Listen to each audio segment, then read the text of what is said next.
I'm still waiting for that excellent Prime Video release.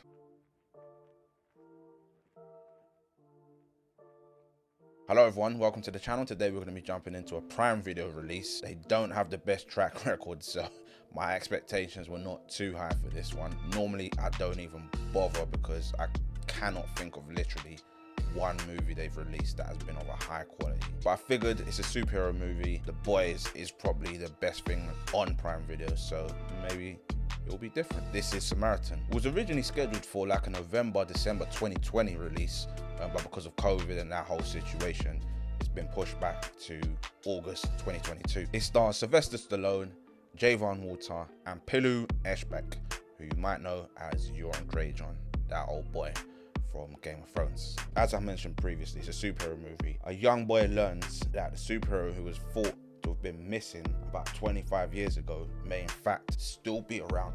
Now, the last role I saw Sylvester Stallone in outside of his role as King Shark in an excellent Suicide Squad was Rambo Last Blood, the film, which I really enjoyed. I thought it was very entertaining, and I think most ordinary people did. And I say that because it's got an audience rating of 81%, but a critical rating of 26% on Rotten Tomatoes. And straight away, I feel like this film will kind of fall into that boat. Maybe not as high as 81%, but I can definitely see how some people would enjoy this, but critics will destroy it. The opening was really cool. They used graphic novel style visuals, almost similar to like Spider-Man Into the Spider-Verse, which I thought was very effective. And they gave you the backstory within 2 minutes. It's essentially a story of good versus evil. They're two twin brothers.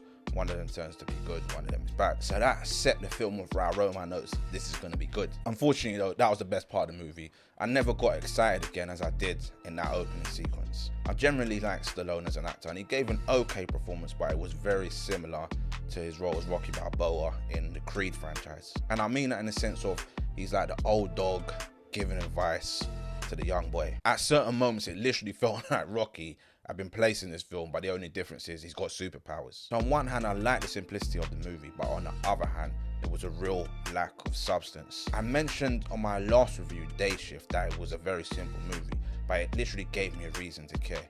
It's about a man who's trying to get money for his family. In this, there's a few different storylines that develop that you're thinking to yourself, I don't really understand why, I don't understand the motivation. And this is really prevalent with the bad guy or the villain, Cyrus. It's never really clear what his motivation is. It's never really clear what he's even trying to achieve other than carrying on a legacy of a previous character. But for what reason? We have no idea. What is he trying to achieve? We have no idea. Why is he acting in this way? We have no idea. There's nothing given here. It's not explored in the slightest. I figured at least towards the end we'll get some sort of exposition, but nope, there was nothing. It was like they just said, we need a villain, and that's it. To me, it's baffling how a script like this passes through so many hands, and at no point does anyone say, hold on guys, what are we doing here with the villain? How does a film like this get greenlit without anyone questioning anything? Because that's what appears to be the case here. No thought. And unfortunately, this is the case with a lot of characters. You've got the little boy, Sam Cleary. He's living with his single mum. His dad has gone.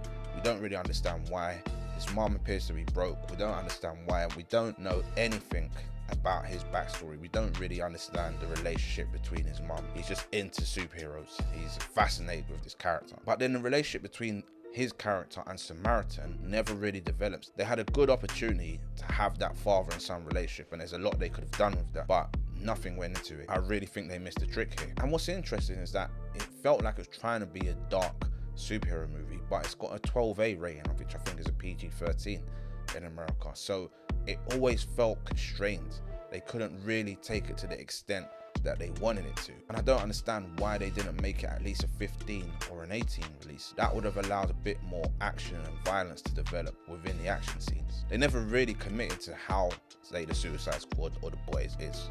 I mean, the action was okay, but it was somewhat tame. But considering he's 76 now, yes, 76, I couldn't even believe it myself.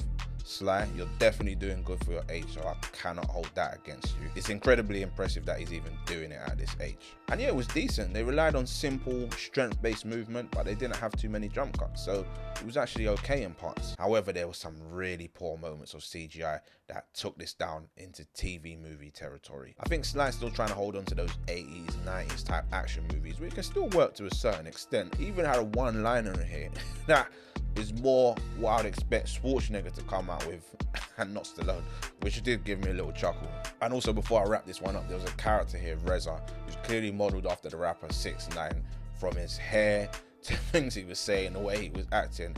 I did think that was quite funny. But ultimately, this is a definition of what before we would have called a Channel 5 movie. If you've got nothing else to watch, which in this day and age is incredibly unlikely, there's a film you would put on for 90 minutes and then forget about. If you put it on, you're not going to be annoyed, it's inoffensive, you may even enjoy some of the action scenes, but that's as far as it goes. It's forgettable, you wouldn't watch it again, and you'll get on with your life. I'm still yet to see a very good Prime Video release. I'm going to give it 2 stars. Thanks for watching, please don't forget to like, comment, and if you're new here, subscribe to the channel.